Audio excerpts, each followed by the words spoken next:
সিলেটের বন্দর ফাঁড়িত পুলিশের ফিটা খাইয়া মারা যাওয়া রায়হান আহমদর ২ নম্বর পোস্টমর্টম রিপোর্ট পিবিআইয়ের কাছে সমজানি হয়েছে।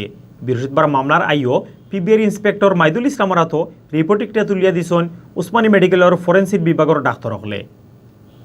ইবাইদি বোধজাতর মাত কথার বাদে বৃহস্পতিবার বদলি করা হয়েছে এসএমপির কমিশনার গুলাম কিবরিয়ারে। সিলেট উসমানী মেডিকেল কলেজের ফরেন্সিক বিভাগের হেড ডাক্তার শামসুল ইসলামে জানাইছেন রায়হানের ফয়লা পোস্টমর্টমের রিপোর্টের লগে ২ নম্বরটারও মিল আছে।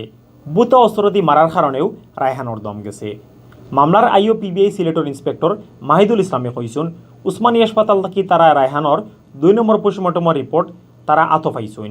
একটু হইল প্রাথমিক রিপোর্ট। এর আগে ২ নম্বর বার পোস্টমর্টমের লাগি রায়হানোর লাশ খবর থাকি তোলার আবেদন করছিলা মামলার ফয়লা আইও কুতলি থানার এসআই আব্দুল পাতেনে।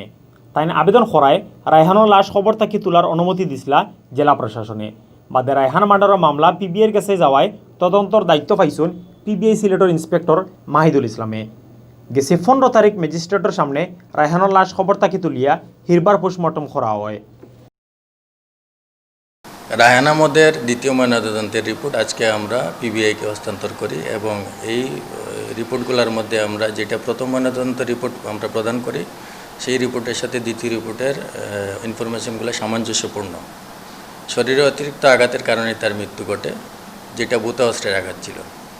ওইটা আমরা কিছু গোপনীয় বিষয় আমরা মাননীয় আদালতে আমরা বাকি অংশ বলবো। ইবাইদি রায়হান মার্ডারের ঘটনায় পুলিশ হেডকোয়ার্টার থাকি বানাইল তদন্ত টিমে তারা রিপোর্ট সামনে সোমবার জমা দিতে পারেন করে জানাইছেন তদন্ত টিমের হেড পুলিশের এআইজি মোহাম্মদ আইয়ুবে। মঙ্গলবার রাত ৮টার সময় নেহারিপাড়াত রায়হানোর বাসাত গেছলা তারা। এই সময় রায়হানো পরিবারের মানুষের লগে মাত কত মাতছেন তদন্ত টিমের মানছে। বাদে তদন্ত কমিটির হেড এআইজি মোহাম্মদ আইয়ুব সাংবাদিকসকলরে কইছেন দারোগা আকবর বাগা মারার ঘটনাত সেও জড়িত আছেন কিনা একটা তদন্ত করার লাগিও তারা সিলেট আইছেন। ইখান তদন্তর লাগি তারা রায়হানোর বাসাত গিয়া তার পরিবারের লগে মাত কথা মাতছেন।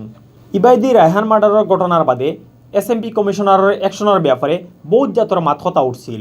এসএমপির কমিশনার হিসেবে গুলাম কিবরিয়ার টানা ৪ বছর দায়িত্ব থাকা লইয়াও আরম্ভ হয়েছিল আলোচনা। বৃহস্পতিবার পুলিশ কমিশনার গুলাম কিবরিয়ারে বদলি করা হয়েছে। স্বরাষ্ট্র মন্ত্রণালয়ের এক অর্ডারে তার এসএমপি তাকে বদলি করিয়া বাংলাদেশ পুলিশের স্পেশাল প্রোটেকশন ব্যাটালিয়নের উপ পুলিশ মহাপরিদর্শকর দায়িত্ব নেওয়া হয়েছে। এসএমপির নয়া কমিশনার ইয়াইরা এসপিবিএনের উপ পুলিশ মহাপরিদর্শক নিসারুল আরিফ।